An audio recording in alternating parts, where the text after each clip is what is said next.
Okay.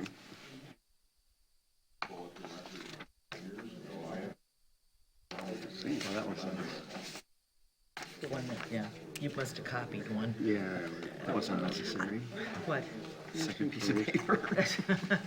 It must have Say been, this here, we're a lot more organized. This we're is, live, okay. we're really printed out for such notes.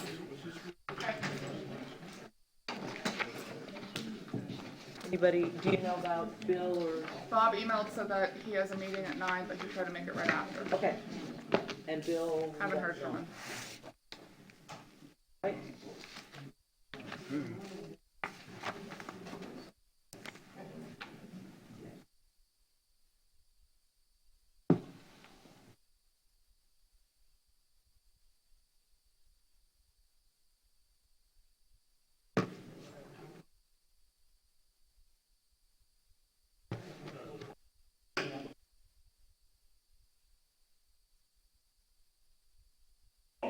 You said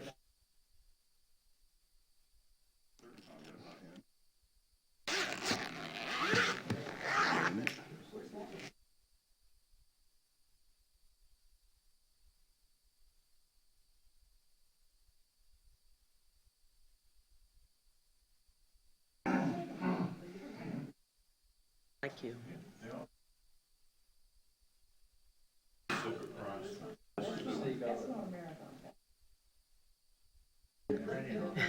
Everybody keeps hitting them all that, and I said, this ball on it, or you can tap it, and that should work too.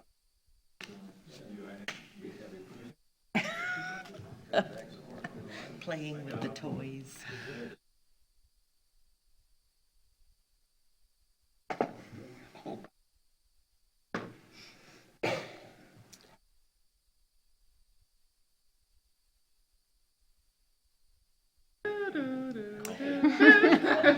It is 9 o'clock. I call the meeting to order because we have a quorum. I guess one of our members at least is going to come in late.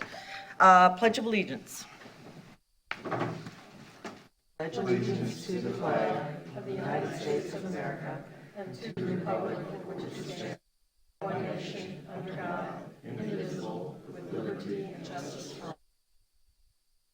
Just heard a phone, so I'm going to silence my phone, which I forgot. All right.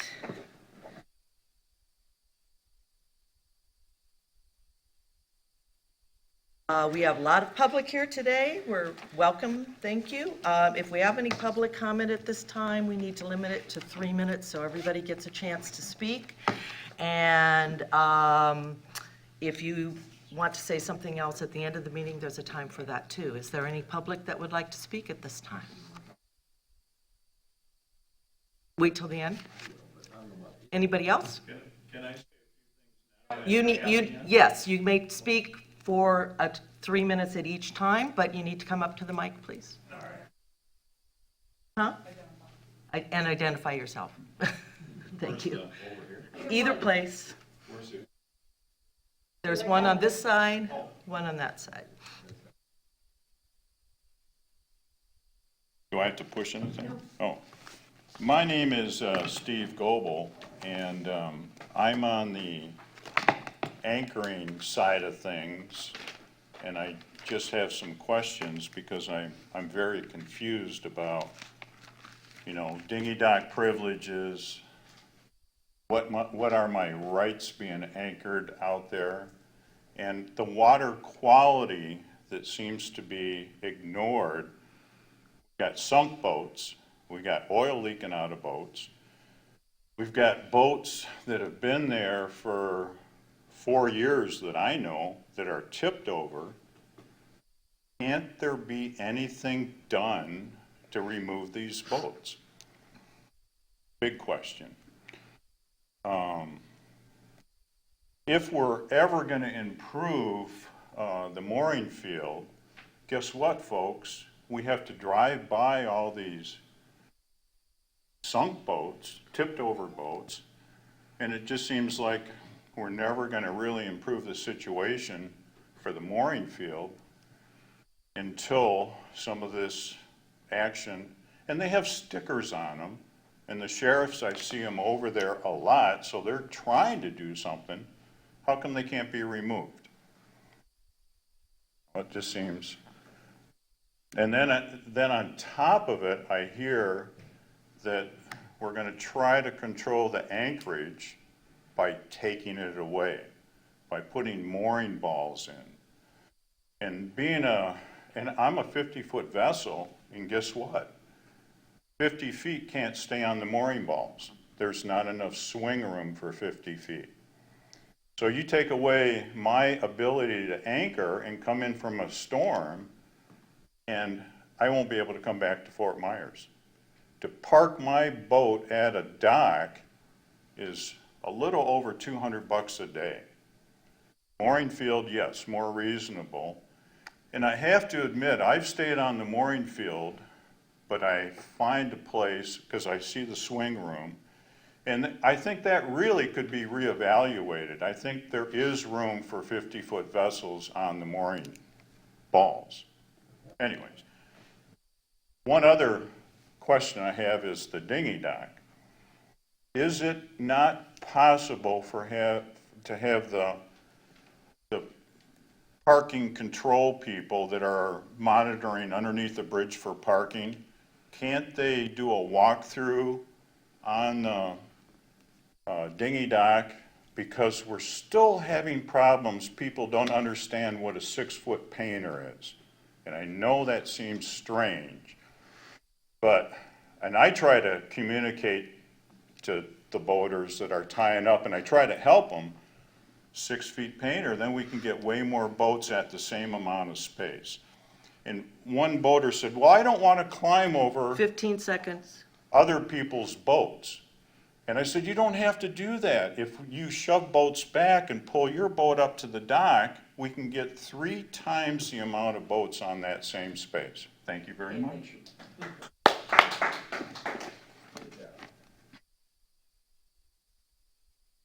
We want to do During staff report. during the staff report. The staff report, because that goes with our other questions. Okay. We're going to be to staff report in a minute, and we'll answer, a lot of the questions have been answered in this meeting before, but we'll go ahead and do it. Approval of minutes, Chelsea said that the recording was deleted of our minutes from last meeting since we were upstairs, since it's not on YouTube, so she's going to be creating minutes. I also have some notes too, if I appreciate that. we can kind of maybe communicate for next time for the minutes from January 15th. And I suspect if any of the other committee has some notes that they remember, maybe give them to Chelsea as well. So, mooring field and staff report. So far the banner's been sent out. It's getting reprinted now, so it should be back in. It's been checked off the list. For the cruisers banner? Yeah. Okay. Pump outs are pretty much full throughout the day. We're pumping the boat out at least once a week now. We're getting pretty busy in the pump out department there. Other than that, the field's pretty full. I know that we do have some vacant bowls as of today, but not many. I think about 3 is vacant in the field. We are running about 9 delinquents payments in the field right now, as far as people behind on payments as well. Got most of the signage up at the dinghy docks. That I know all the signage that is required by DEP has been put up. We have been getting complaints about loitering at the dinghy dock and as well at the fishing pier. So we should be putting signs up and enforcing the no loitering within that area. It's mostly moved for just transient and stuff like that, but there is certain individuals that are having open containers and then just hanging out down there. So law enforcement's been notified and they're going to start stepping up patrol in that area.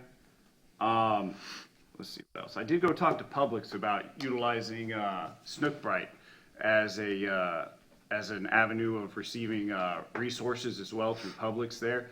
And Snook Bright said that they didn't have a problem with anybody in dinghies coming up and utilizing the dock there to use the grocery facilities there. Just as long as it's not taken advantage of, then they'll stop. But you know, just an hour or so, they said it's always been a customary there, so it's never been an issue. So I did go ahead and check on that. They said that's fine. I know that there were some issues brought up about the new dinghy dock and the rails and rubbing, and some kind of issues with the inflatables making contact with concrete or something like that. Padding down. Yeah, so we went ahead and talked to the engineer about it, and I think we're gonna go ahead and put oversized, like a softer PVC in there and bolt it up to the bottom. Not so much in the water, but just create a flare out to stop boats from going up against it. And as far as the rubbing on the fishing pier, that support beam, we went ahead and ordered, our supplies are being fabricated now. We've had to get special brackets and stuff made for a float to go around that to stop boats from rubbing up in the oyster banks and all that as well. As far as the pump outs go, in the backfield, I've got about 3 that are on regular scheduled in the Anchorage field as pump outs. But as far as the front Anchorage field, I've only pumped out 2 boats, I think within the last 2 months in the front field. So nobody's really pumping out there. I don't know what's going on with the facilities there, but pump outs in that area have kind of ceased since the beginning of the year. So I'm going to start informing Coast Guard and seeing if we can start initiating dye tabs and stuff like that to make sure we can start getting the area monitored as far as controlling waste and stuff like that as pump outs go. But I think that's about it on the field. On the staff report, we're pretty busy as far as doing routine work and maintaining. I know that we've lost a couple channel markers. I know in the south end we lost channel marker 10 was reported down in the seagrass area. So we're getting a contract to get that put back in as well. Sam, for the record. Austin, can you address Steve Goebel's about the 50-foot, he's got a 50-footer. Do we accommodate that just barely? Yeah, so the rule of thumb is 48 foot. We have 2. Oh, okay, so the rule of thumb, I guess what has been told in the Matanzas office, what they're guiding by is 48-foot swing radius. But like we mentioned in the last meeting, I think that it depends on what's the radius that is around that ball and boats within that. So we can accept larger than 48. This weekend I put a 70-foot boat on ball 2 and we had a good swing radius. We didn't come in close to anybody. So I know that those balls can accept a larger than 48 if the due diligence is taken to go ahead and do the research for the ball that ball is going to get put on and see what is surrounding that area and see if we can accommodate that ball. And as far as the mooring field balls going on the other side, if that were to go through, that would eliminate anything eliminate anything over 50 foot. Our swing radius minimal with those 19 balls are going to be 120 foot. So it doubles our swing radius is what we can accept. And that was another reasoning of why putting balls on that side. For we could offer mooring to larger vessels, not only that couldn't get under the bridge, that couldn't come into our mooring field. Yes, we are pursuing that. It's not a done deal as far as the mooring field going there, but also to answer, and maybe we can address the question of sunk boats, it's a difficult procedure to get them done, because even though there are stickers on them, there's a whole procedure that county and state has to go through, and it takes time. I mean, it's being worked on. The derelict issue after our hurricane experience and what FWC went through when they started clearing out derelicts, the legalities that are involved with it, these are somebody's home, either somebody's dwelling, so there has to be a due process involved with that. And not only if those boats are abandoned or left there, they have to go through a monthly process to notify the owner or last of owner and to try to have a due process with that. So we also have to go and file a 6-month court case for each one of those boats so that we can provide the owner or last owner with I guess their right to claim their property. And then on top of that, even when you go through and get it all done, there's the money issue of what it takes to get them hauled out. And It's expensive. Yeah, well, not only that, but how the county operates. They don't send out. Right. they'll wait till they accumulate 4 or Several. 5 boats and then knock out the contract on 4 or 5 boats. So it's a waiting process, and they try to do it in the best economical way possible, and that is just by doing it in clusters of pickups. And I know that they're working cases now, so it should be within a month or so, they're gonna do another sweep and clear out any vessels that have been cleared through the courts to get legally cleared out. Question about the ball and the radius. Is the tackle on the balls sufficient to support these larger boats? Is there any question about that? Our designs are held up to 300,000 pound test rate. Tackle systems that were used, especially with the downline and spring lines, they've been tested at 300,000 pounds of pull. And for the record. Mike Rattler for the record, also regarding the 50-foot swing. When a person checks in at the office and he has a 50-foot vessel, let's say, is there a schematic, a design, information provided? So I come in, I have a 50, because I'm assuming that not all of our balls have a radius that could accommodate such a vessel. So is the client then told, these are the balls which would in fact be available to you with a vessel of that size? We just revamped our welcoming packet, and in that, we do have a map of the field with swing radiuses marked on the balls there, and that was from the engineer themselves who drew that. And that's just a basic of that ball of the maximum swing radius as if the field was full. And that we're talking about if that's the maximum size boats on each ball as well. So if you've got a 30-foot boat on a 50-foot swing radiuses, you still have a 20-foot variance there that you could mess with. Right, but I guess my concern is if I have a larger vessel, then I would want to be on one of those balls where in fact I do have the larger swinging radius, Absolutely. you know. Sam, for the record, just to answer Steve's other question about the oil leaks, we don't monitor that. However, the Coast Guard is really good about getting right, they want it as soon as you see it, you know, if they can identify where it's coming from. They monitor Channel 16, but that's probably not something that you want to do on Channel 16, but they have a landline, the 239-463-5754. If you call them, they're right there. And if you see it active, especially during a slow tide or something, they usually will come right out and try to get that. So please report that whenever you see it. As long as that, we have been experiencing sheens on the water, quite consistent in the past month or so, but we've been calling out and filing reports, especially we are a member of the Otsego Bay Oil Spill Cleanup, so we do report everything to the Otsego Bay organization, and then as far as the Coast Guard cleanup as well, we work real close with them. But with our last 3 calls, I think it was the last 2 months we've called, they've sent somebody out and it's been diesel fuel spills that have been dissipating when the sun comes up. So that's why early morning, in the coolness of the night, it'll stay. And then when the sun breaks in the morning, you'll get the sheen, but within a few hours, they say it dissipates out with the heat. So that's where we've been getting a lot of our calls in. And yeah, that's what I do urge the public is please call and report anything that you guys do see, because I'm only one guy out there and I can only be in one spot, but there's a lot of the oil sheens we have been noticing, and I'm trying to get kind of pinpointed and where the consistency of it is. So if we can start getting reports, we can kind of start pinpointing where it's coming from. I believe right after our last meeting, you were meeting with Matanzas. Is that correct? We're having a meeting with them. Do you have a report on that?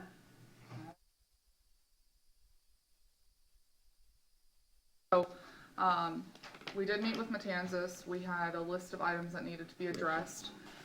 We did request that they bathroom. They said that they would be glad to do so. More housekeeping type issues we addressed. So after review of the contract, we have one more option for renewal. So technically we have until December of 20. Our deadline for renewing. Well, then it would be the summer. Yeah. Before, next The summer. 20 it'd be a next a summer. year So- from. So we Oh, have, okay. so this December, we could renew for our last final year, and then we have to bid it out 2021 summer. Let me go into, some of the issues that we discussed were, the, administration concerns, following up on delinquencies, their responsibility as the upland service provider. One of the things that we noticed was that the $5 per day late fee is being overlooked and was tallied. In the contract, you'll see that it says there's a 5-day grace period, and then the $5 a day late fee starts to accrue. So, to my knowledge, they have, well, I've notified them that they must be tallying this for any delinquent of anybody in the field. It states right in the contract. One of the other larger changes that have occurred is if someone is on the monthly, great. They are required to submit a security deposit. And that was not being collected. So they again have been notified collection of that. One of the changes with regards to contracts is nobody's getting a 6-month contract unless you pay for a 6 month. You pay for 6 months.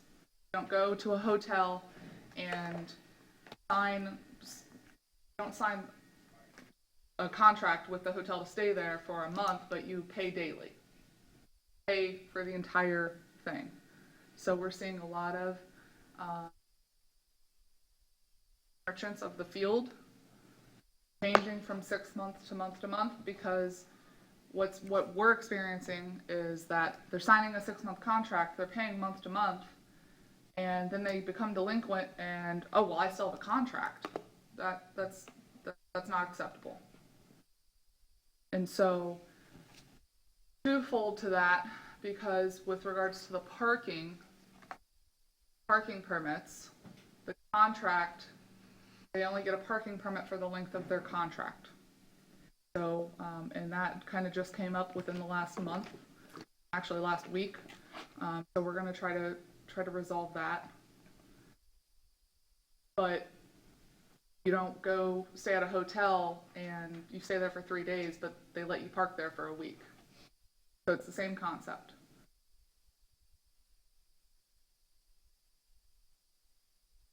When you do a 6-month contract, they pay 6 months up front, or they're still They paying have to monthly? pay 6 months Okay. up front. That's what. Yeah. You get a discount for that or anything, or just? No, $312 a month, and if you sign a contract for a month, you pay. Technically, you They should just be paying guarantee you the 6 $624. months? Okay. Yeah. Thing too, because that was brought up in our last meeting about that they were doing 31 days, And we addressed that in the meeting with them. or That is- 30 days, I mean, sorry. So if they executed the contract today, they'd be good until March 19th. So it's the day of the month, not the number of days. It's the day of the month. It's for 1 month. No matter whether it's 28 or 30 or 31. That seems to be fair. Well, it makes it so I know I came in on the 18th, I pay on the 18th or whatever. I think that's where we got into trouble before, people were late or, because of, We did have one, and that had a hefty delinquency. He has since came and met with myself and is working on remitting payment so he can keep his vessel in the field, doing his part in.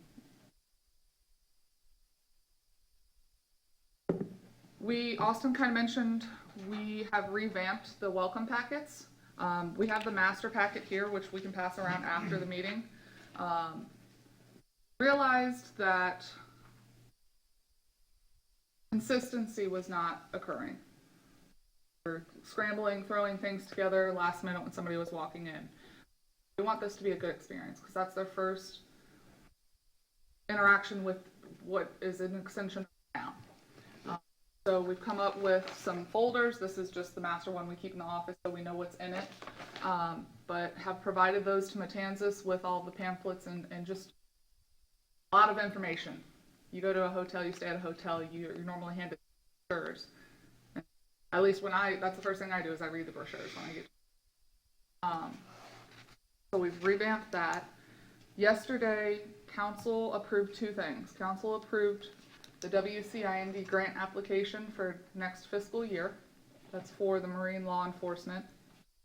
And then they also approved a resolution for us to apply for FBIP grants for a small dinghy dock at Bayside Park. And that application period is open right now, and I think closes at the end of the month. So we're looking to apply for that. Last year we applied for it, if you recall. It was an approved project, ranked low on the list where funding wasn't. So lessons learned, we've changed some verbiage. So we will be applying. One of the other things that has been mentioned in the strategic planning session, it's kind of been on the back burner for a while, is providing internet. I've done a little bit of research. I have the opportunity to do a pilot project. The town's contract with Verizon, we piggyback the state's contract, so we get pretty good deals on everything. They offer these MiFi packs. I don't know if you're familiar with a MiFi pack, but it's like a mini hotspot type thing. Till the end of the month, they're free. We can cancel at any time. But to have unlimited data on each MiFi pack is like $40. So we could try it. We could we could charge maybe $10 a week. But that was just something that came up in looking to different Wi-Fi opportunities. I've got to reach out to Century companies to see what we would have to do to broadcast Wi-Fi. But I was looking more for restricted Wi-Fi access with password encryption, changes every so often, etc. But this was just a quick fix opportunity season. That might be something that, you know, somebody coming in might be interested in Wi-Fi and willing to pay. Be able to activate and deactivate those? Yeah, change the password, yep. But if we get 10 of them and only 8 of them are being used, We can cancel at any we'll be time. charged, okay. Then we can add to them if Yeah. we like it. Yeah. So you only pay to use it? You only pay for the like $40 for the actual service to it. When you activate them. $40 a month per each one. I had a question, Sam, for the record. The last month, we talked about somebody had about $4,000 outstanding. Is that the person you're working with, or is that somebody different? That's a different one. How's the $4,000 coming? So, yeah, that one, Lee County Sheriff's Department's taking it over. They're doing an investigation on the boat. As soon as the investigation's turned over, all the paperwork's gonna be turned to us, and it's just our way of clearing out any legalities that we've got to clear out before we start the lien process on that vessel. So as soon as that investigation's conducted, then we will go ahead and push forward with the process on that, if that's which way the investigation goes. And that's the one that was just dumped in the field from. Yeah, from Belize. And so our town attorney is aware of it. He actually emailed me yesterday asking if we had any additional questions. So as soon as we're giving the sheriff's office a little bit of space to run with it, and then as soon as they're done, we will definitely be.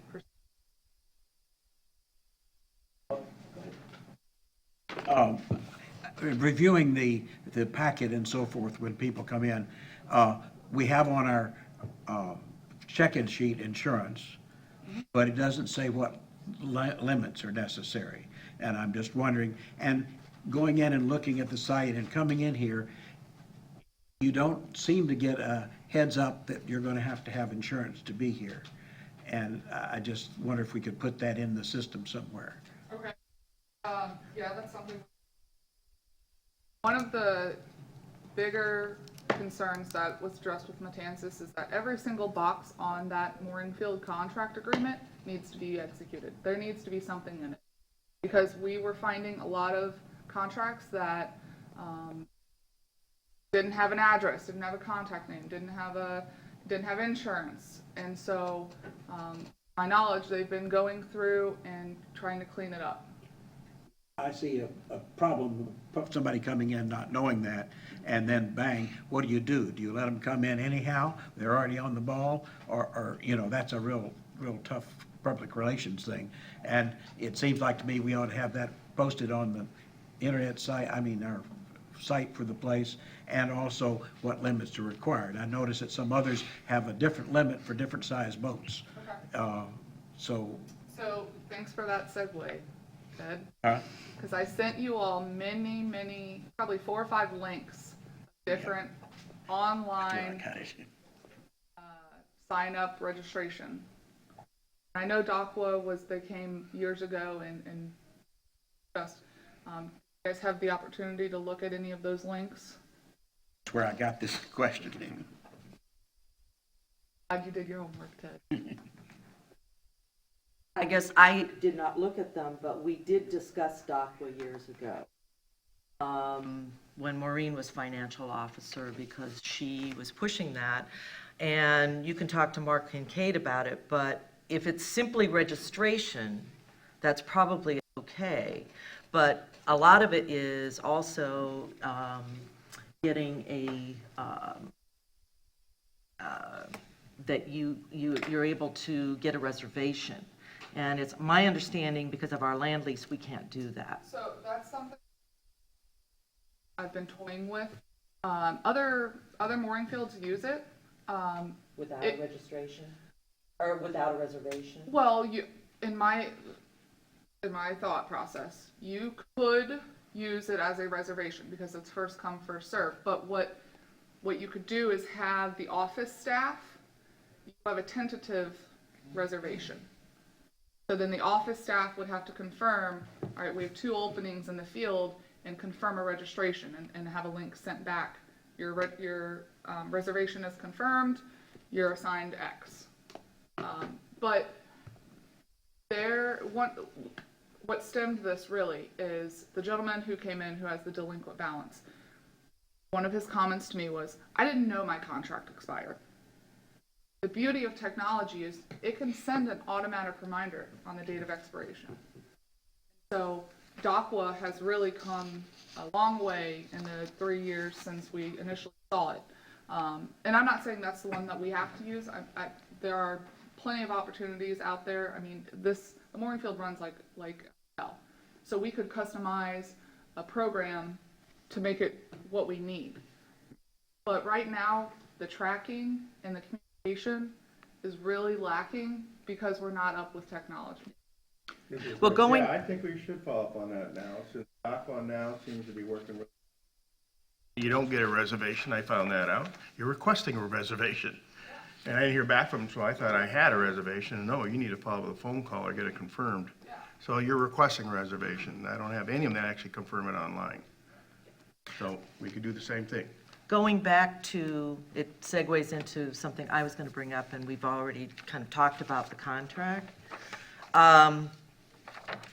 The people are walking out of the offices without a signed agreement, and that's a problem, because it goes back to saying, I didn't know my contract was up. And we've discussed this, you and I have discussed this before, that you want Austin to look them over, and that's great.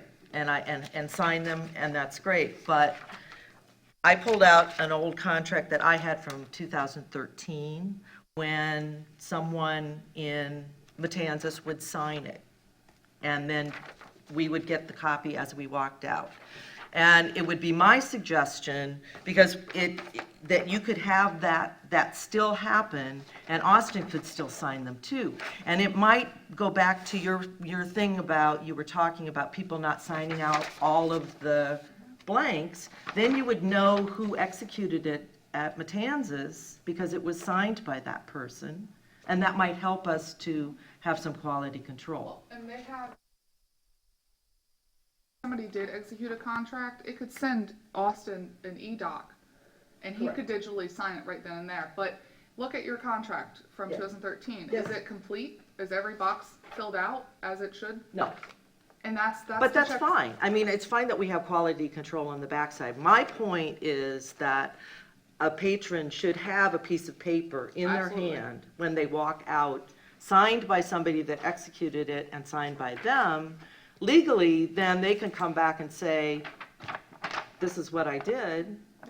Because now, they don't have any recourse, and they don't know when their contract is up and all of I that. completely agree, and that's where I really encourage technology to be on our side, because a digital copy could be sent to their email, could be texted to them, could be sent to Correct. Austin, could be, But then there are other people that don't have that technology and need a paper, too.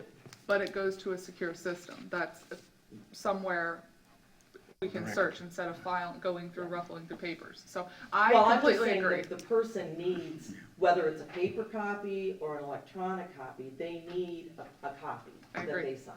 I agree.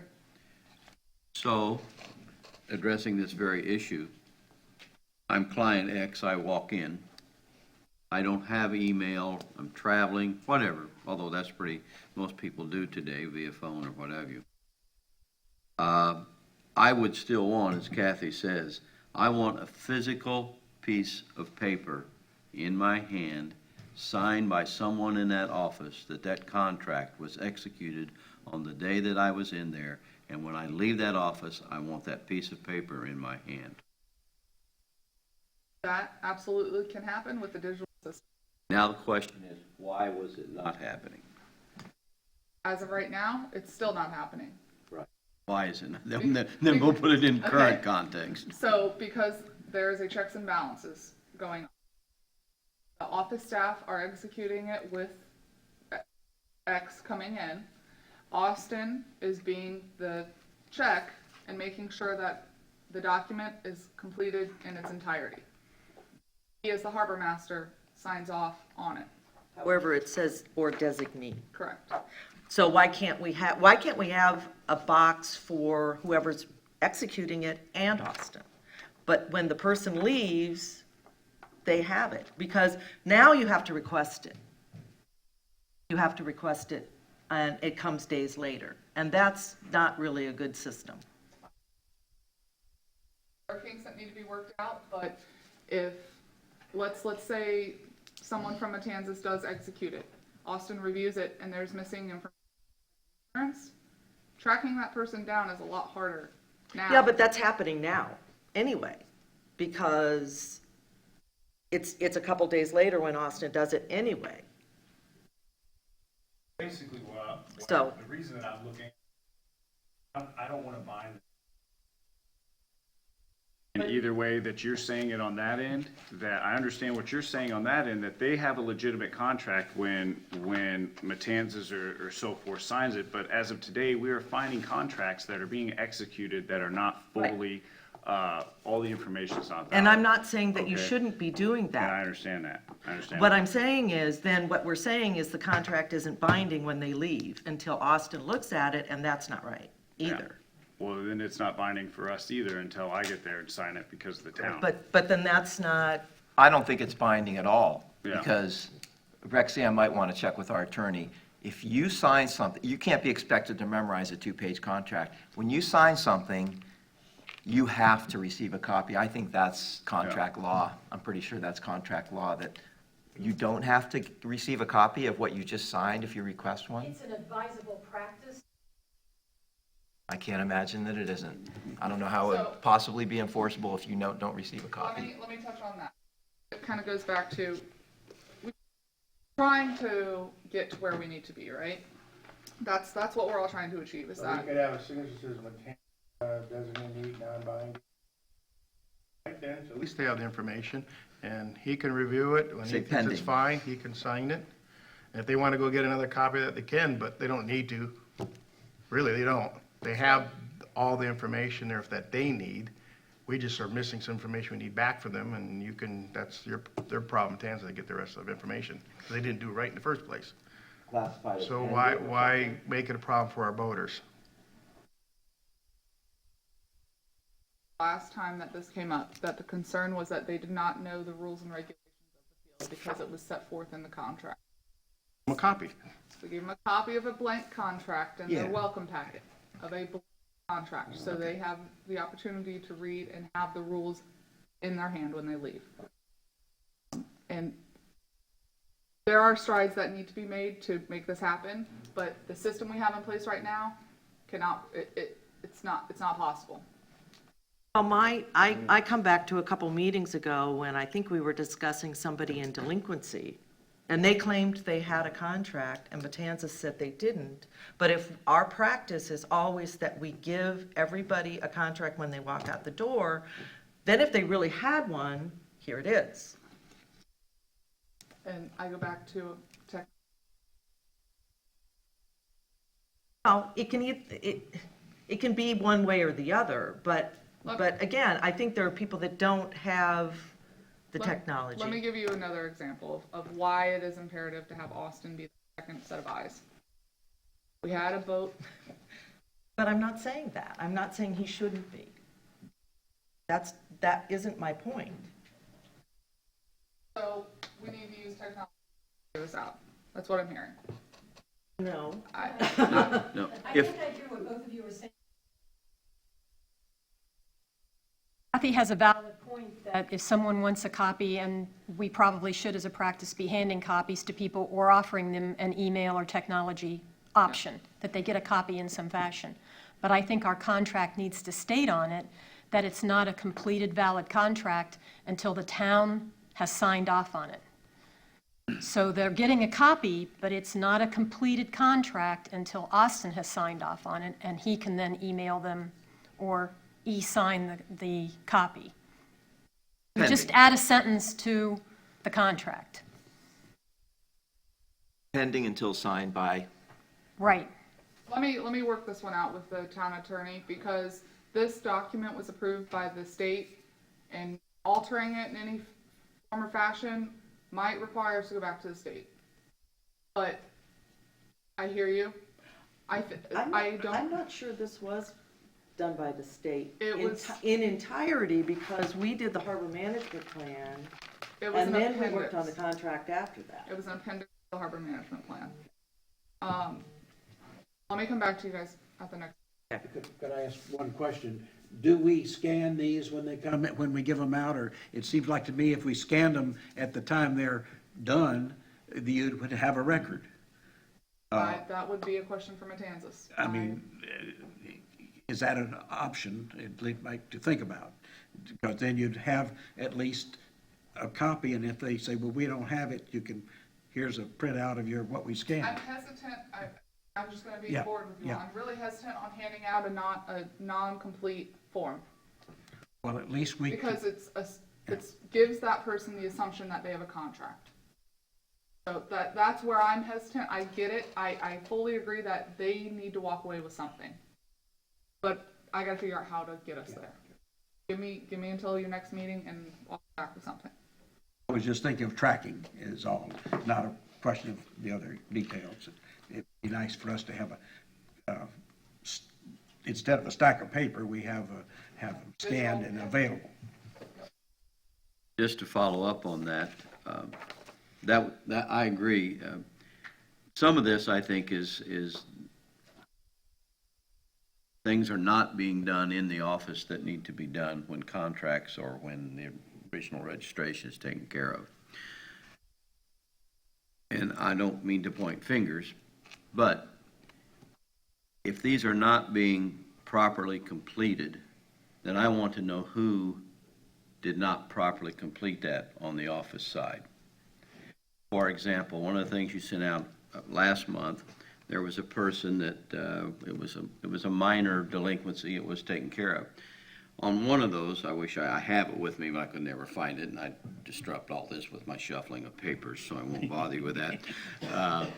But on one of the pieces of paper, his name, and I'm going to use this as was Williams. On the very same person, another piece of paper associated with this dispute was Wilson. The last names of this person were not the same, even though it was the same person. I want to know that, I would want to know that as a supervisory person, what is going on here and why is that happening and how do we correct it? And who do I speak to about correcting it? Because some of these things, I believe, are a direct result of these things not being properly taken care of at point of origin. Is there anything else? For staff report, For I have staff one more thing. I'm getting stopped at the grocery store, I'm getting calls all the time. Popular man. Yeah. So anybody that's watched Wink News in the last week, all they're hearing is on the North Anchorage, not the mooring field, on the North Anchorage, there was a homicide, there's guns fired, there was a person arrested on a kayak, more details to follow. No details follow. They keep running that same story for the last 7 days. I just wonder if anybody knew anything The about it. story was on NBC and gave the names and Oh, it what did? happened, Okay. yes. I'll read about it I in the was there news and press watched then. it. Right off my boat. I have one. We have identified some potential locations I am hesitant on giving to you in a public forum that are within about a mile's radius of downtown Fort Myers Beach, that are potential sites if we were to take upland services in-house. And it's, all we've done so far is simply identify them. Haven't done anything else. So, Send those to us. Because we have a by- workshop be a coming up. public record. Well, we have We a can't- workshop coming up also. That's also open to the public. I'll leave it at that. You're more than Okay. welcome to peruse Okay. online, because that's what I did, and look within a mile's radius of downtown Fort Myers Beach. Okay. Related to that, and then I noticed in one of the local newspapers, there was a discussion about the projects, the futures of Bay Oaks and Bayside Park, and the other one escapes me. When we had a meeting before, and I fully understand this, we discussed the idea of using Bayside Park possibly as a place for us to have an upland, to provide upland services.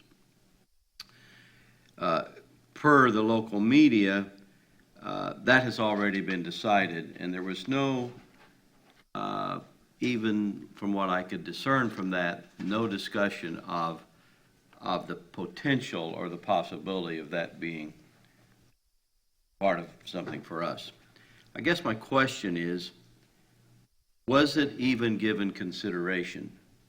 Because if we're going to have these discussions here in these meetings, and I believe Rexanne said that day that we would probably lose that, and I understand that. My concern is this committee, at least some of us on this committee, voiced an opinion that we would like to have that at least considered. Was it given any consideration or discussion? And if so, why not? And if so, where was that all? What is the origin of all of that? At the meeting where we were given a presentation regarding this, it was not in the plans, although I know it was conveyed to them by more than one person that that was an option we'd like to see considered. It was not what they came up with. However, I can tell you the town council came up with basically 5 different things that they all had a different vision for this piece of land. And yesterday, it was presented to us to move forward and approve some money to go forward with Times Square and Bayside Park. And the council said, we think we had somewhat of a consensus on Times Square, but we did not have a consensus on Bayside Park, so we didn't go forward with funding that yet, and ask for them to come back, and we're going to talk about it some more. So this would be your time that you would contact council members and say, hey, we'd like to have this considered, because I've conveyed it, but the other 4 council members, I have not heard any one of them indicate any interest in using Bayside Park for Anchorage registration, et cetera. I was thinking about that. We're going to be adding a dinghy dock, which is great news, there at Bayside Park. We're asking for money. Right, well, I understand, but obviously that's under a goal, shall we say. So I was just wondering, one of the frustrations, quite frankly, as an advisory committee, is that we often have these discussions and then they go into some sort of black hole somewhere and come out looking quite different on the other end. Well, I was in public education for 30 years, so I completely understand. I would disagree with you. It wasn't really a black hole. Go and watch it. Where the town council members all had different ideas. One council person wants to make it into a veterans memorial. Somebody else wanted to see a splash park. Somebody else wanted to see a stage. There doesn't seem to be a consensus about this area at this point. So the discussion did occur in public, but I have a question has not been for settled. Roxanne, so everybody else be quiet. Thank you. It can pick you up on the mics even next to you. Oh, good, okay. My question is, because I'm very willing to, as chair, email council, because we've discussed this, and I think our consensus is we'd like to have it be considered, but is this going to come up before or after elections? Agenda, but just because we ask for it to go there doesn't mean that it gets Okay. there that quickly, because sometimes staff says we need more time, or the consultant isn't available to appear on that day, so I can't tell you. Okay. But you need to be watching future agendas. All right, all right. You know as much as I know about when it will pop up. Okay. I will come in and pick up my book on a Thursday afternoon and say, hey, I didn't know this was going to be here yet. So I emailed our project manager yesterday, and it's our goal because council gave direction to the town manager to have them come and do a small presentation again, and then next meeting thereafter have the contract go back. So we're trying to do the first meeting in March, if not the MNP, and then the second meeting in March would be when the contract would go back to council. So tentative, definitely the first week in March at some point. We probably, if we want to contact council members, we should probably contact current council members and possibly future council members. this year's election is falling. Both of the meetings in March will be the current council. The new council won't be sworn in until the first meeting in April. Right, yeah, So that's your dividing line. yeah, yeah, because the election is until the 17th. So I think or it's something like it's We have an possible. opportunity to counsel. Okay. Yeah, to it's do possible current that this council will vote to go forward with more preliminary work. It's still not a full contract by any stretch of the imagination. The new council's gonna be in charge of it, pretty much. But there if we could have be, input, now would be a good time. could come in and completely That's what I mean, you're gonna have 3 new people, and they're gonna have 3 new votes, and that 2 old votes don't count. So, I'm just telling you, don't expect it all to be done this month. We should contact everyone, current and future, if we want to get our voices. Yes. Should have been there last night, putting your 2 cents in. yes, yes. No. No, you can't talk. Public comment, only public comment. So we are not allowed to share financial numbers with you all anymore unless they come from the finance department. That's with anybody. The numbers have to come from the finance department. So we have to request them from them. I have notified the finance director that you all have numbers that have come to you for 10 plus years. That you expect them every month, and so if I get them from him, I will pass them along, and before I send out your agenda, I will be sure to send the email along to the finance director, but that is what I've been directed. May I have Please. the floor? Sorry, Ted. I think you'd be hurt more than anybody. This has been a constant problem. I find this approach an insult to the committee. Yes. And we have not gotten expense figures. We're talking about all sorts of new projects without any opportunity to have analysis of the financial aspects of these. We have gotten excellent income figures, and that gives us an opportunity to figure out what's going on in the field in a very quick way. Each month, we get the occupancy and the income figures at this time. I think taking that away is the largest insult I've heard yet, and I've felt insulted for the last 5 years because they won't give us any expense data on the field. And I don't have the right word to apply to this concept, but I think it should be sent from the committee as a strong factor that you are insulting our position, you're not allowing us to do our job, and we need at least the income data in the same form and occupancy in the same format we've been receiving it, and you need to get on the ball and give us expense data that's accurate as well. Sorry. Pass the Agreed, information along. agreed. Here. Our committee is different from any other committee, really, in that we're supposed to oversee everything that goes on with the mooring field, and how can we do that if we don't get data?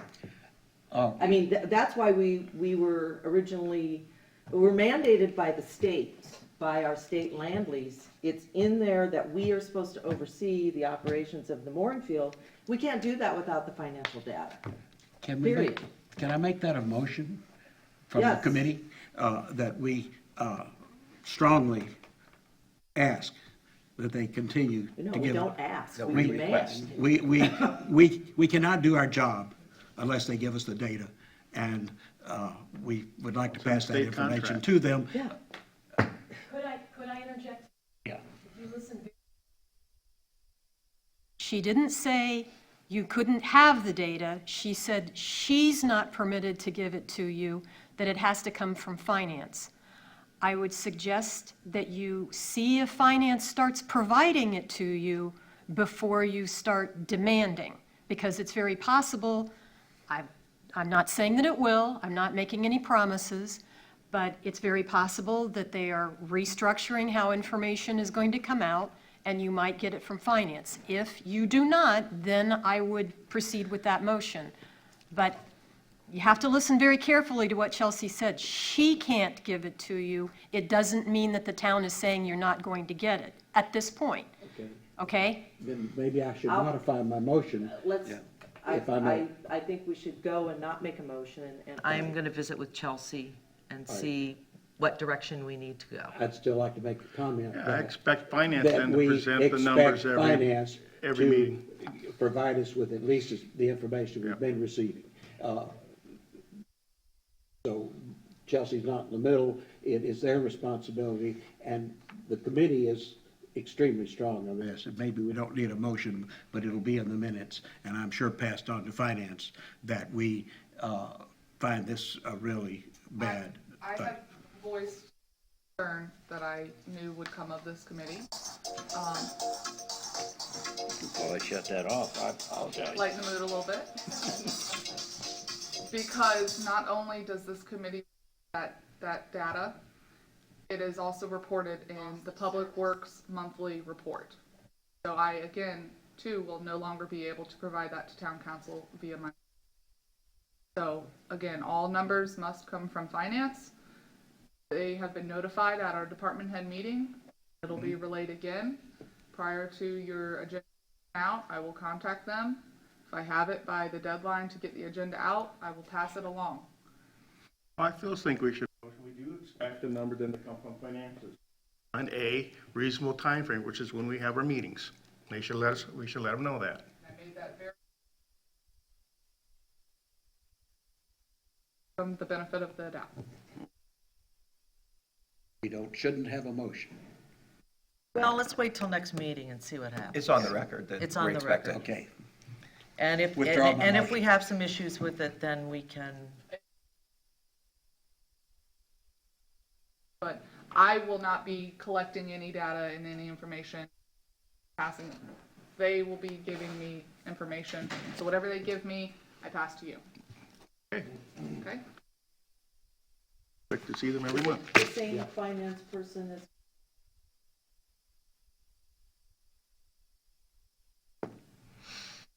Moving Ask forward, them to just be here at our one next more thing meeting I in forgot April. to add was we've asked Lee County Sheriff's Department to do weekend checks for us as far as the vessels in the mooring field goes, and to make sure anybody that is on our registration list or on the ball there or vice versa.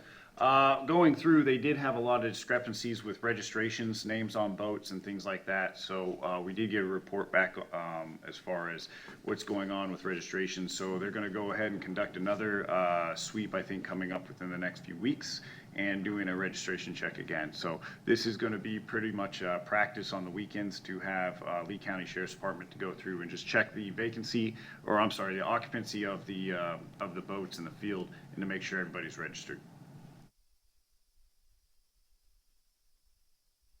Anything else in the mooring field and staff report? I have two questions. I have any clear direction regarding the little Wi-Fi, MiFi packs? I will come back to you. I'm clear with this direction that I will come back with some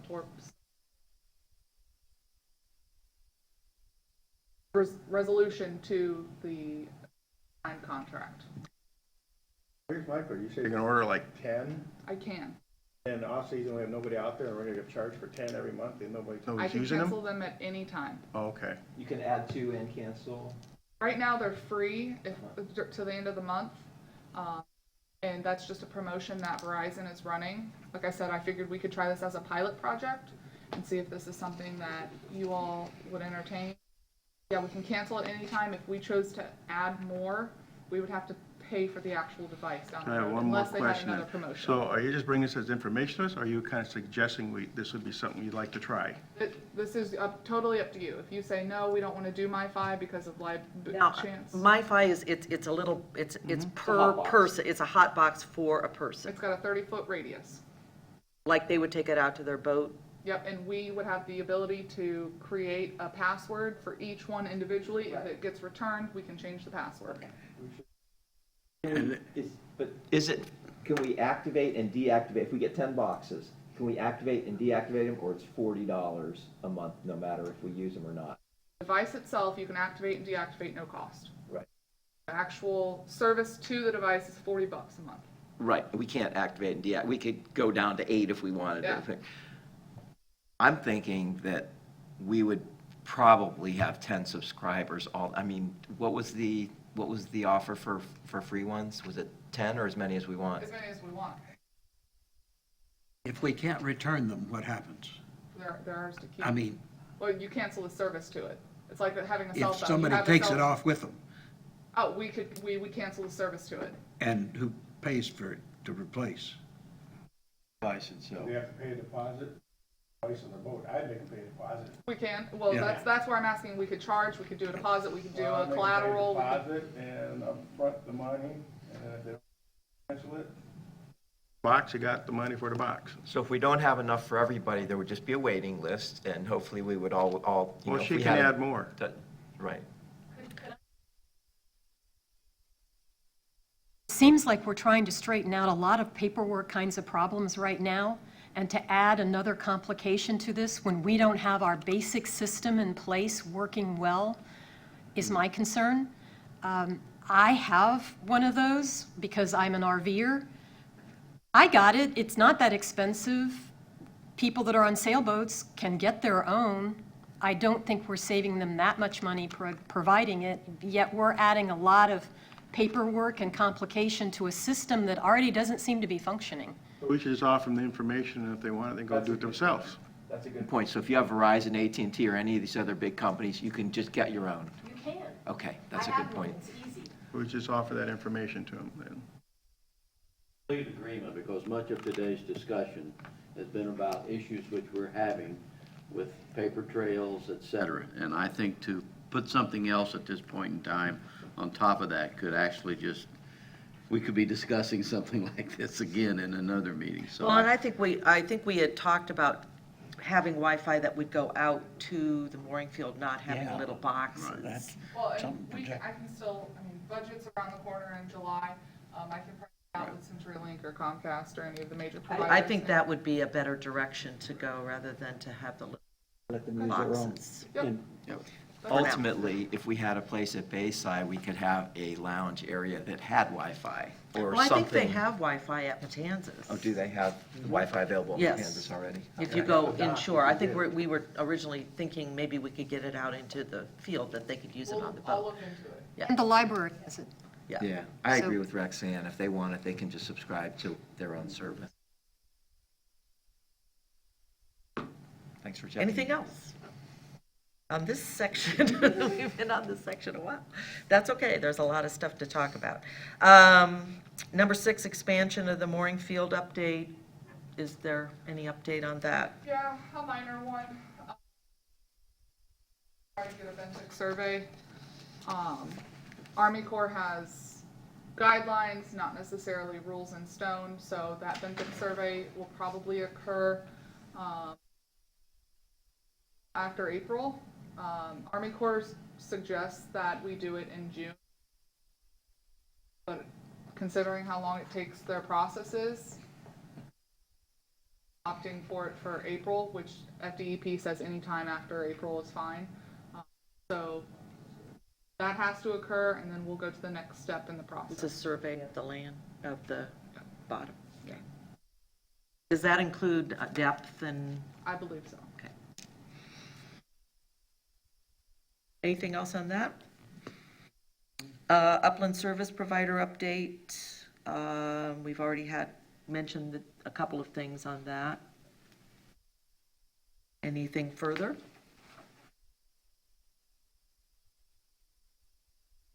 Last week was, somebody has an outstanding balance, come in and try to pay, they accept the money. Even if they don't have a valid contract right now, especially if they're trying to get out of the hole. So, but to my knowledge, they're keeping up on any outstanding balances and contacting those that have delinquencies, starting to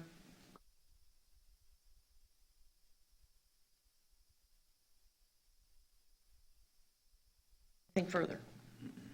Cruisers Appreciation Day. Sam, do you have Yes, anything? I do have something. Sam, for the record, I have been in contact with Dave over at Matanzas about the menu.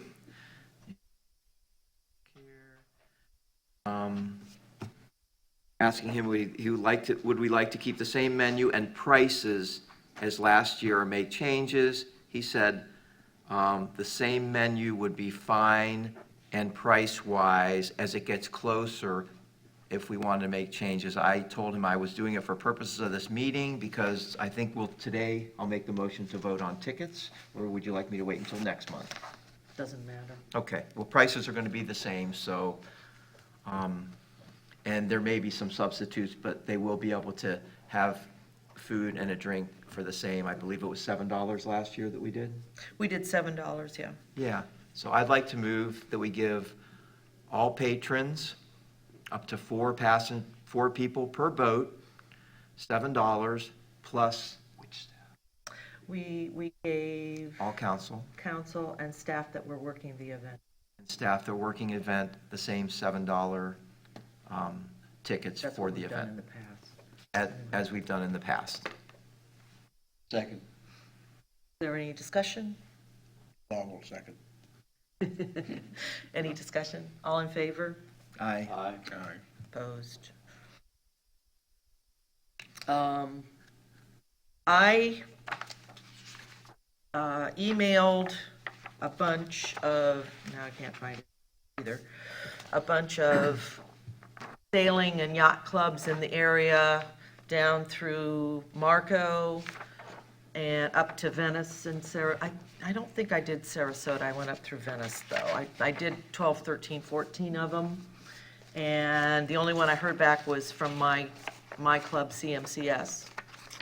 And they were putting it on the website and sending out all sorts of other stuff. But I did do that, inviting and sending the flyer and sending the time of the event, and urged people to come by car if possible. So I have done that.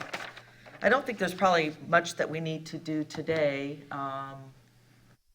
because we're a couple months before the event now. But I would guess next month we need to get the things for the auction and whatever, but unless somebody has anything that they think we need to do now. I don't know, do we have a printable flyer that we have? I'll send it out to you. I did They already once. did. You send to me. Yeah, I Oh, got it. sent to you? I got it. I can send it to Chelsea and she can send it out. Yes. Got it. But I think it's already been sent out, but Oh, Yeah. I've lost a few things. but it can be done again. Yeah, there's a flyer, and then there's also a letter you can take to merchants. Yeah, I got a Okay. black and white printer. Okay, I did Yeah, have and that. then I the was letter thinking that you something can more. take to merchants with my name on it, Well, and it is a Word I file. have this, I'm sorry. So you Yeah, can, just those two you things. can change it or send it out with my name and information, whatever The you flyer want. part was, I had forgotten was. Yeah, Yeah, got that. Make sure it says the 13th Okay, thanks. 13th annual. yeah. So anything else are we gonna have, we haven't put necessarily an ad in South Winds or anything. They've done, I was going to ask about, I did not pick up a South Winds. I don't know. Did anyone pick one up this haven't month? lately. I'll pick one up, and at our workshop or next meeting, I try to do that every month. I was worried about traffic this morning, but I know it wasn't in January, so I'll check February and March and see. It was probably supposed to be in February? Yes. Yeah, I'll check it. They told me it I'll was, but bring I it. haven't picked up. I'll pick it up and I'll bring it. and I know Austin said that the banner is out to be done. And I think last month we were talking about making sure we had enough tickets, double tickets and single tickets, because, Got some off Amazon. okay. So we have plenty of tickets. And I know we have key rings and stuff, Yeah, so. those are, we may want to consider Next year doing something. adding some money to the budget and hiring some smaller, Yeah, we've had these for a couple. that Years. 4 boxes seen, it's better to. Okay. As far as the entertainment, I haven't confirmed it with Tony over there, Chris, but I will be talking to them in the next couple of weeks.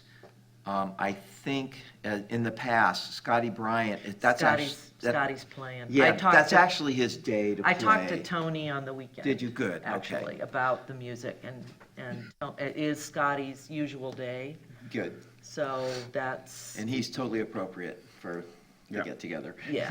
So that's gonna be happening. Good. Yeah, that's taken care of. I'll throw it out right now that,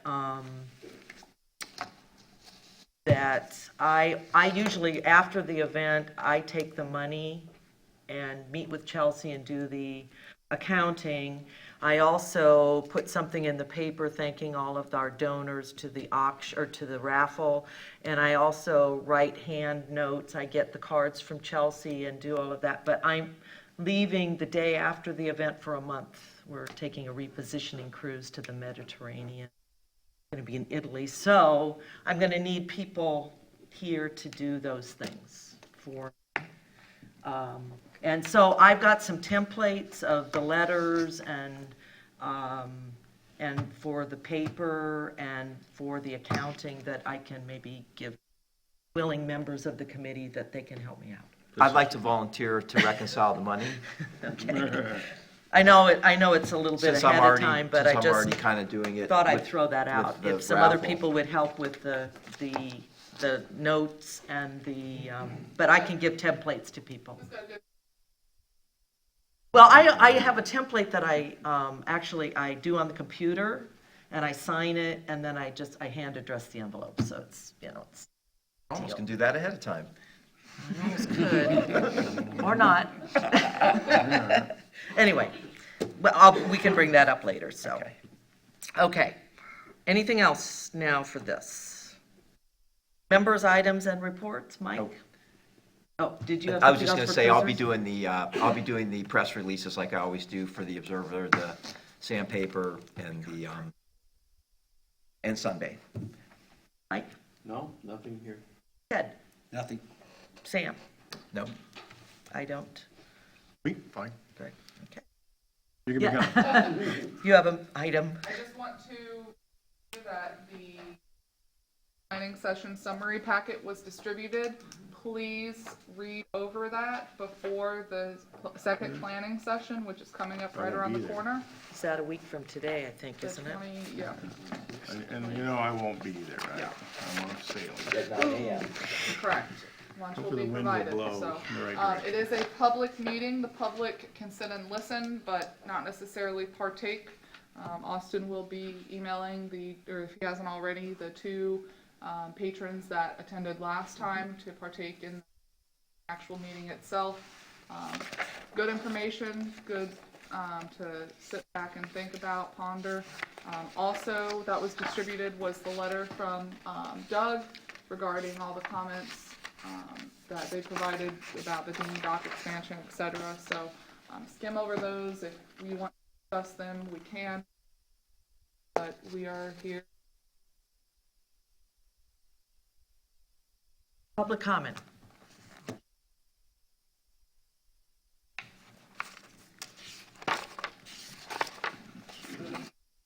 I am Don Hanson, Ring of Fire on Ball 11, as you recall. One of the things I wanted to point out, and this is more for Austin's information, but I'm concerned a little bit with some of the pennants. The number 6, for example, is twisted up to a point where it's knotted. It's my understanding a knot reduces the capability of a line by 50% each time. And there's a couple of other boats out there, as you know, that the lines that they use don't do justice to the type of connection you really should have. And we had a recent storm a couple of weeks ago, and my first mate said, well, why are you staying up all night? And I said, I trust my boat, but I don't trust everybody else's boat as how they are tied up. So I would encourage you to do a little bit more attention to those situations. And also just a question on the balls. Is there a swivel at the bottom of each pennant on where it attaches to the main? The reason I'm asking is because some of the boats seem to go around in circles. We all do, in fact, but some don't twist up the line and others do.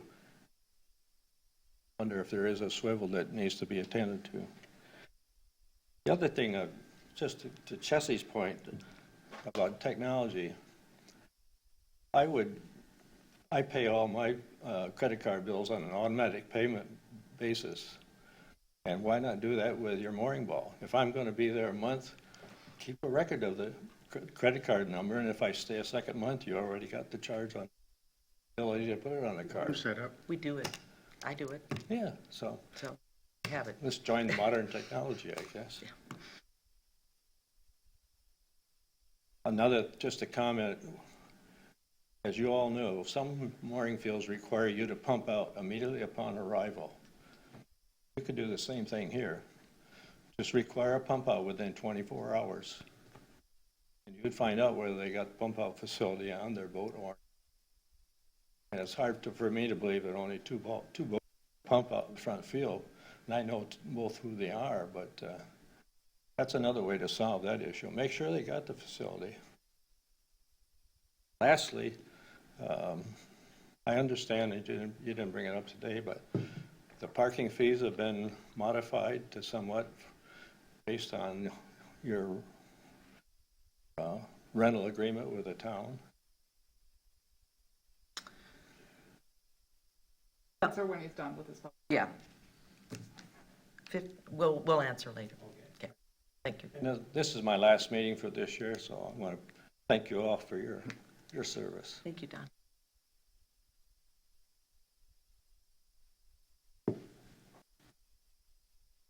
We might as well answer now. We have addressed the swivel issue with the pennant lines. We've let the engineer know that we are having bind-ups with those swivels. I've right now suggested that, you know, if you do have a swivel, put one on the end of your bridle systems there to create a pivot point there. But what we've identified is there is a swivel that connects to the ball and the actual pennant line.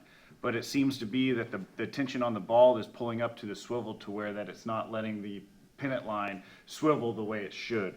So what I've suggested to the engineer with our new sweep of systems going in as we add an additional swivel separate that is just connected to the pennant line so that the pennant line can so it can pivot freely.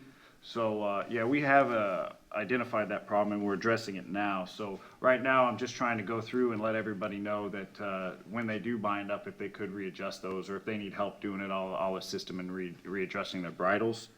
The pump out upon arrival and pump outs, we are addressing that as well. We're probably gonna go ahead with dye tabs and start just putting dye tabs in tanks to make sure that nobody's discharging as well. I've been getting complaints about residents about odor as well. So we're just trying to go through and check off anything that we can in the field to make sure that it's nothing that we're doing that is contributing to that. Auto pay. We already have auto pay because we do it. Yeah. So, are they changing that now that we're doing the contracts? Just, because we've had the 6-month before, other boats in the mooring field have had that too, and now that we're having to do the monthly contracts, are they gonna change and not have auto pay? That we have to do a payment every month again? Well, yeah. I mean, Well- because right now, they just take it off our credit card once a month. How this new system works is if you pay for 6 months, you need to pay for the entire 6 months. I understand So that. if you pay for a month, you would have to execute a new contract Right. each month. So then you have to pay separately, they're not gonna have an auto pay then? You have to execute the contract in some fashion, so you'll have to actually go to the office. What So, if you're out of town? Well, the problem is executing a contract that's not getting paid for. If we sign up a Right. 6-week contract, or a 6-month contract, and we set somebody up on auto pay, Right. and then their funds are denied within 3 months, then we have no credit card on file at that Sure, point, because I that credit understand. card's been canceled. Yeah. Even though it is on an auto pay system, we're still bounded by a 6-month contract on a credit card that got canceled within a 2-month period. understand. So in order to cover the town and all that, we need to abide by contracts that are fully paid for. So we don't have any contracts on file that do not have any payment on them. That's why we are falling into delinquent. I'm just well, wondering, if you go out of town, you pay for a 2-month contract. yeah, okay. That's all your, And sign a 2-month contract then? Yeah. Yeah, yeah, whatever you sign is what you pay for. Okay. You sign up for a week, you pay for a week. You sign up for a month, you pay for a month. You sign up for 6 months, you pay for the 6 months. So, regarding the parking permit, it's what I briefly touched on earlier. Your parking permit is valid for the length of your contract. So, but we're working on trying to come up with a better solution for this. So if I execute a month contract and I come buy a mooring field parking permit, I pay $25 for the mooring field parking permit, and it's valid for 1 month, because that's what my contractual document says. Problem is if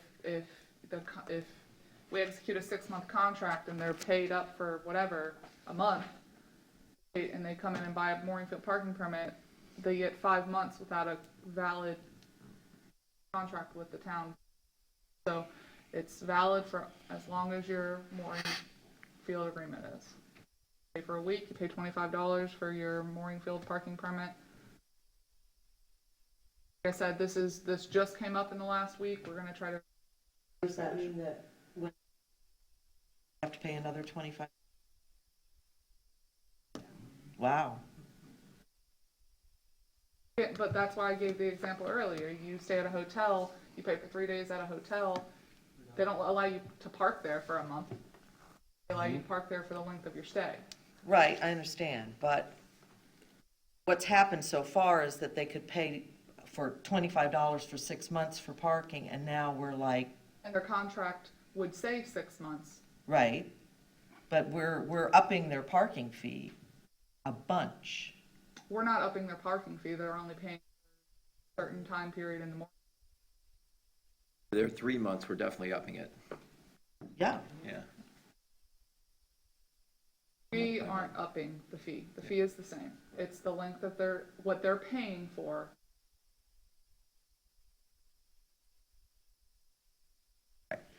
Any other public comment?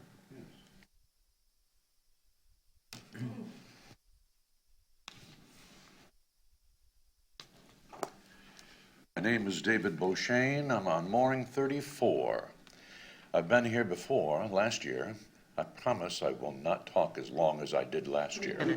I know. Okay. Anyhow, I have no problem with being out at the mooring field, and everybody out there is nice. Austin does a great job, and the girls at the office do a great job. The problem I have now, that I wanted to bring up, is the fact that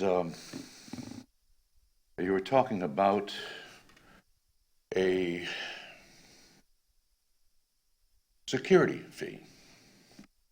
I've been associated with that mooring field for many, many months.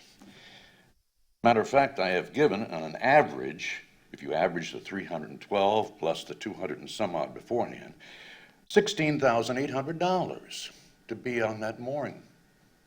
I was there about 3.5 years the first time, left, went down to Key West for 2 years, and then came back. And I've been back now for 22 months. And I think that the $312 for people that have been there for a long time is a little excessive. I don't think it's necessary for those people. I would suggest maybe people that have been on the ball for 6 months already shouldn't have to pay that fee. Any new people coming in, pay the fee. If I leave here like I did last year, I went to Fort Myers in between the bridges, and I was there for 3 months during hurricane season, closer to my little hurricane hole up the river. Now, should I leave again for 3 months or so and come back, I'll have no problem paying the security deposit. I paid a security deposit down there at Garrison Bight Mooring Field down in Key West. No problem. Of course, I lost my boat down there, and, well, I didn't get anything back and lost my boat. But I'm suggesting that a lot of people out there are on fixed incomes. For me to give, after giving $16,800 to the city of Fort Myers Beach, an extra $312 doesn't seem a lot maybe to some people, but okay. 3 seconds? 30. Oh, okay. Because like my vehicle outside, I'm going to need new tires pretty soon. For me to give $312 to you to let sit in a bank account or your funds, that's a little excessive. So I think for people that have been there 6 months, at least 6 months, we should be grandfathered in. Okay. Thank you, David. Thank you very much. I'm looking forward to the appreciation. We're looking forward to it, too. Thank you. That's April 18th. Any other public comment, please? Yes?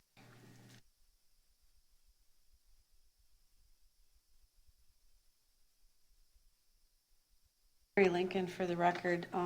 Real quickly, I didn't hear you mention music for the Cruiser's Nut, and if you are interested in Dave, his band is very popular. We have music. You have We it, talked something set, okay, because he had asked, all right. The next thing, this whole credit card on file, I am curious for clarification. Is it a credit card on file for this deposit, or is it a cash deposit? Looking at it from a hotel scenario that's $100 to $300 a night, I don't know what Matanzas does. I would be curious for staying there. Related to, we're only talking $320 a month. And, you know, my dad's been coming here for years and talk about it a lot. It's insulting to have to come up with a deposit. And we'd much rather spend that on happy hour in town. The other thing is that regarding the no loitering under the docks, I'm all for not having certain people hang out all day and drink and take naps. But what I did find really awesome, and I may have mentioned this before, is when the temporary dock was in place, it was really delightful to come out of the temporary dock, come under that nice awning, sit down, regroup with my bags, visit with sailors I haven't seen. Boaters and sailors, it's a dinghy culture, is a good, if you're gonna look at corporate culture, we have a dinghy culture. It's really nice to be able to communicate and not most of us see each other for a little while. We're probably not going to walk to the beach to talk when we could do it in the next 10 minutes. And I realize loitering probably isn't 10 minutes, but it's just something to think about. Providing an outside space would be really nice, where people are welcomed instead of being met by no loitering signs. I sometimes joke I should either go get a fishing pole and go up on top and pretend I'm fishing so we can visit and have our cooler and do whatever. But we try to reserve that space for your fishermen. So that's all I have today. Thank you. Thank you. Any other public comment? We appreciate all of you coming here, and we sincerely listen to what you're saying, and we do appreciate all of your comments and your interest. Anything else? Next meeting? Next meeting is March. Let's see, Right here, March 18th. looks like the March 18th. 18th, Probably the same agenda. spring break. Yes? I would guess. No changes? I don't think so. You'll be here, right? Oh, yeah. Yeah, I'm not going to be here in April, but, yeah, April, I leave the 19th. So, Till when? until Forever. a month, yeah. So, all right, all in favor of adjourning? Second? Oh, question about the deposit? Was credit card or cash? It's either. It's either. It's a security deposit. Same thing.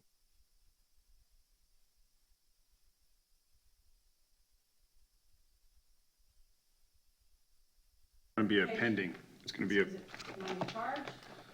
going to be a pending charge on your card like any deposit.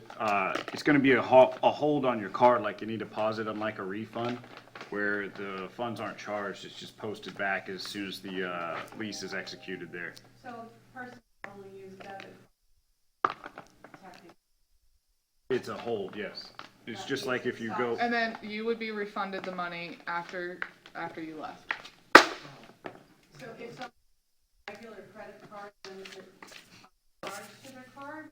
It's a hold on the it's a credit. hold. The credit card companies are set up like that. Anytime you go into a restaurant or any facility that does do questionable amounts as far as a tip, you are charged, you are credited, let's say you run your card or you hold a tab at a bar, you get pushed through $50 or so, depending on what they set up. That is a hold on your card until you exceed that limit, and then another hold is put forth. And it's gonna be pretty much the same principle here, where there's a hold put forth on your card, and then as soon as the contract's executed, it will be posted back to your So people card. should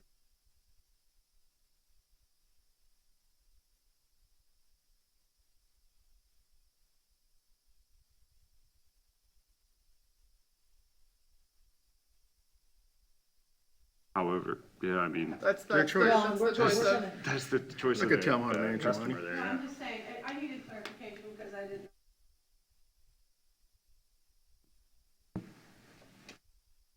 Well, and how's that going to work with, there are several boats like mine, it's essentially wet storage. We've been in the mooring field since it opened. How is this hold going to work for that? To make sure that we Yeah, don't but fall. you're not cashing it in then, it's It held? does get cashed in Okay. if you become delinquent. That's the whole purpose of the security deposit. But then it's not actually coming off of my card? Could I help clarify? Yeah.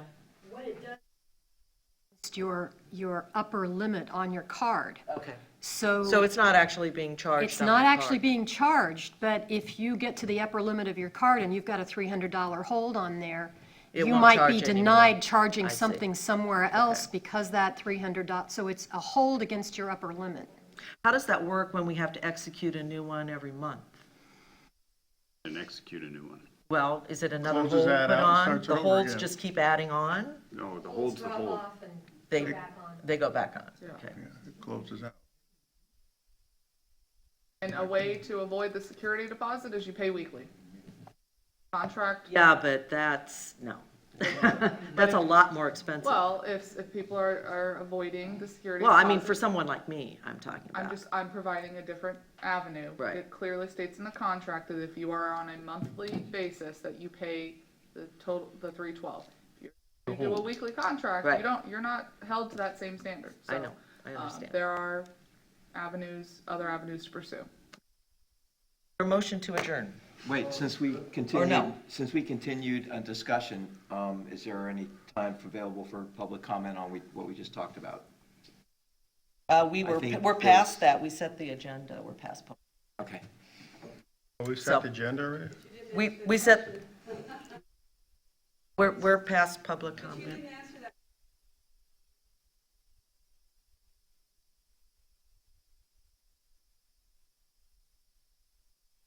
That's not how this meeting's set up. Okay. If you have a question for Chelsea, you can talk with Yeah. Chelsea individually, if it affects you, Correct. because we're kind of past there. Is there a motion to adjourn? If you need to talk to Chelsea about the deposit, we're past public comment.